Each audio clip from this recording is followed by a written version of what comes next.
Bonjour Julien Salingue. Bonjour.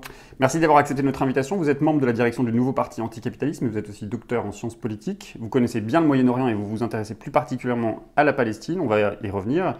Mais d'abord, quel autre regard est-ce que vous proposez aujourd'hui, Julien Salingue? Justement, je vais essayer de proposer le regard de quelqu'un qui est et chercheur et militant, et qui ne pense pas que les deux s'opposent, mais au contraire se nourrissent et se complètent, et qu'il n'y a pas de frontière étanche entre l'activité scientifique et l'activité militante. Alors si on vous a proposé de venir, c'est parce que depuis le 17 avril, plusieurs prisonniers palestiniens détenus en Israël ont entamé une grève de la faim. On en parle assez peu aujourd'hui dans les médias.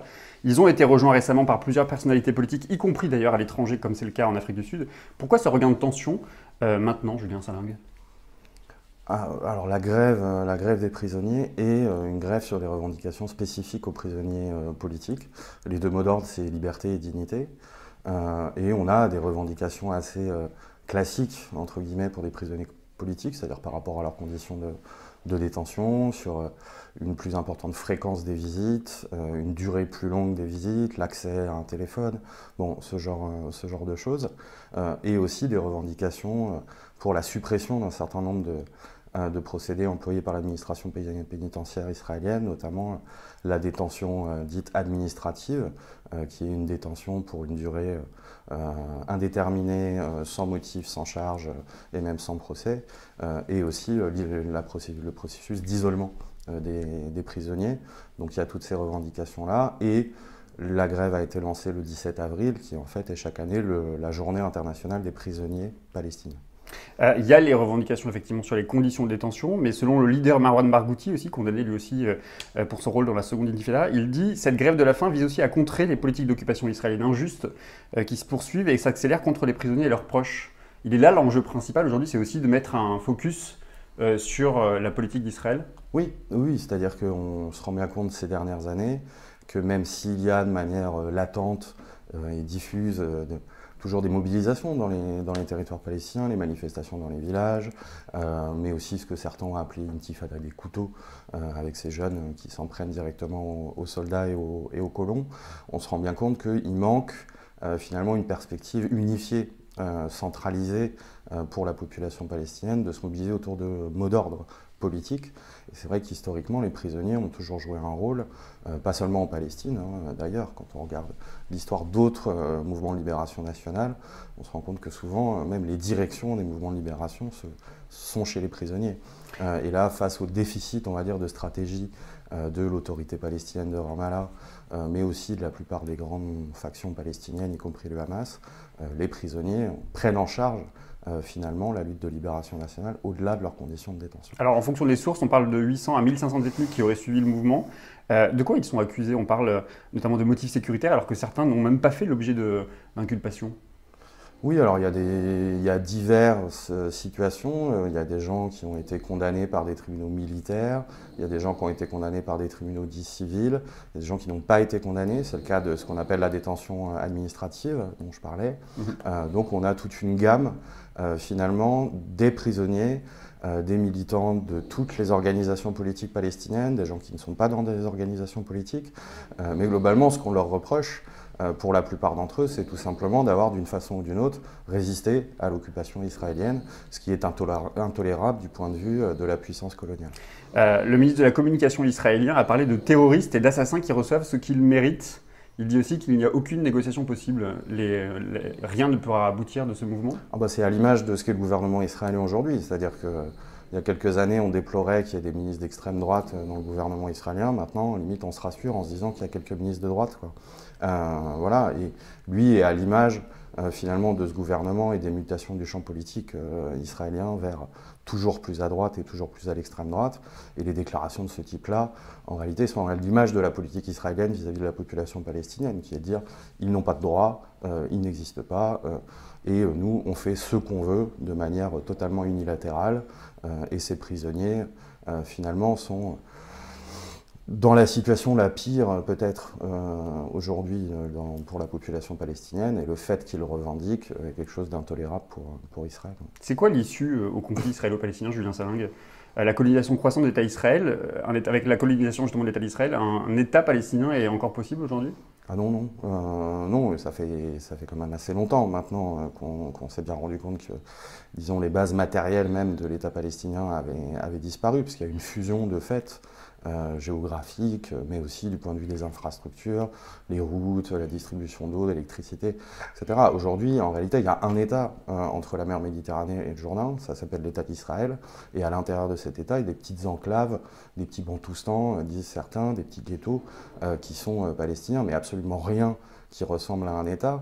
Et autant la revendication de l'État palestinien indépendant après 1967 avait une signification en termes d'évacuation militaire de territoires occupés, aujourd'hui la revendication de l'État palestinien indépendant est une abstraction eu égard à la réalité sur le terrain. Donc l'issue, moi je ne la connais pas, mais ce qui est sûr c'est que, et je le dis, mais dans le champ politique palestinien, on le dit aussi, c'est qu'il faut repenser la stratégie, repenser le programme, repenser les revendications et repenser même les structures d'organisation du mouvement de libération. Et quand on voit par exemple la situation actuelle, comment vous qualifiez aujourd'hui le conflit? Est-ce que vous parlez de guerre? Est-ce que vous parlez comment vous qualifiez le conflit?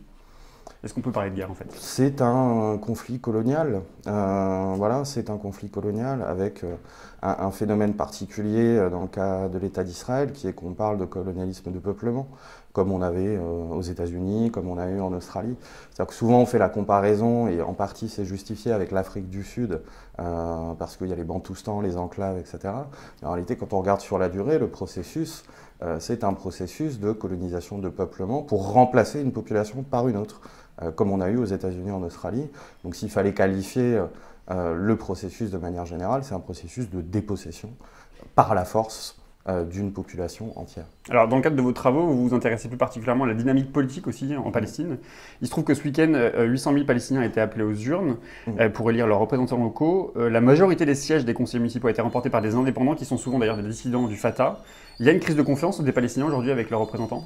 Ah oui, oui, oui, il y a une crise avec la représentation, on va dire, institutionnelle classique. C'est-à-dire une partie des organisations palestiniennes, d'ailleurs, n'ont même pas participé aux élections. Dans la majorité des villes palestiniennes, il n'y avait qu'une seule liste. Dans une grande partie, il n'y en avait même pas. On n'a pas voté dans la bande de Gaza, par voilà, exemple. on n'a pas voté. Donc il y a, comment dire, le champ politique palestinien aujourd'hui est en grande partie un champ de ruines.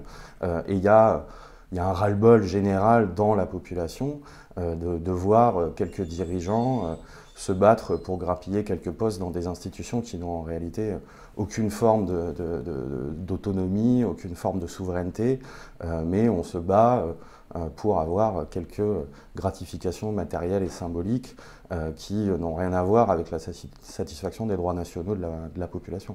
Qu'est-ce qu'on peut attendre aujourd'hui de la diplomatie française avec l'élection d'Emmanuel Macron? Il a dit qu'il dénonçait le non-respect par l'État d'Israël des accords d'Oslo, et en même temps, il a annoncé reconnaître que reconnaître l'État de Palestine de manière unilatérale serait contre-productif, c'est même faire le choix d'un camp, dit-il. C'est la version politique étrangère du nini d'Emmanuel Macron? Oui, mais en même temps, c'est dans la continuité de ce qui se faisait avant. C'est-à-dire, je crois qu'il a dit, c'était au débat avec Marine Le Pen, qu'il était gaulo-mitterrandien, si je ne me trompe pas, ce qui ne veut quand même pas dire grand-chose quand on y réfléchit. Et quand il dit, moi j'ai beaucoup apprécié cette formule qui consistait à dire reconnaître un État de Palestine, c'est rompre l'équilibre, ça sous-entendrait qu'il y aurait un équilibre. Et donc considérer aujourd'hui que la situation était équilibrée, même si ça peut faire sourire en se disant c'est du nini, en réalité ça revient à accompagner le mécanisme de domination et d'oppression. Donc en fait c'est du ni Palestine ni Palestine. Est-ce que vous voyez sur la diplomatie américaine avec l'élection de Trump qu'on croyait justement plutôt pro-israélien et qui a lui-même déclaré que l'extension des colonies n'était pas une bonne chose pour la paix? Est-ce qu'il y a un changement dans les relations avec les États-Unis? Tout en nommant ambassadeur en Israël un partisan de la colonisation. Donc en réalité, entre quelques déclarations qui sont aussi assez classiques, par ailleurs, dans la diplomatie états-unienne, de dire bon, les colonies, quand même, c'est pas bien, mais de nommer quelqu'un qui est favorable et de ne prendre aucune forme de sanction contre l'État d'Israël, et les États-Unis pourraient. C'est-à-dire l'aide militaire qui est apportée par Israël aux États-Unis est quand même d'un niveau considérable, et s'il y avait une volonté réelle de faire cesser les agissements de l'État d'Israël, et ben, les États-Unis pourraient tout simplement retirer ces aides et ces subventions.